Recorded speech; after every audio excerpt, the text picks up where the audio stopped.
Alright, if you're watching this video and you have Spotify and Spotify Premium, I want you to cancel your subscription and delete the app, because I'll show you a very good alternative to Spotify and I want to share it with you.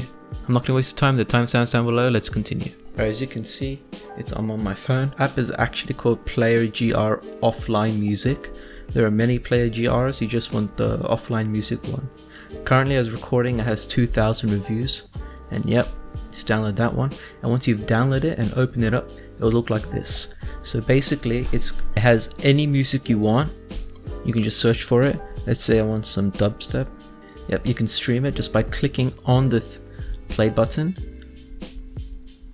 Yeah, it works like a charm. You can close the app as well and stream it. Now, what's good about this, it's free and you can download it and use it offline, which I think is amazing. Now to download it, you just want to like it or add it to a playlist, and yeah, it's downloaded. I know it may not seem like it, but if I go back, I restart the app and I turn off everything. So yeah, I'm on airplane mode. I cannot use my data or my Wi-Fi at all. I go back to Player GR, go to the playlist at the bottom, click on favorites, and yeah, it's working. As you can see, the audio is good. You can skip forwards or backwards if you like. You can pause it. You can use it when the phone is closed, so you don't waste your battery or anything. And yep, this is just what I wanted to show you guys. A very good alternative to Spotify.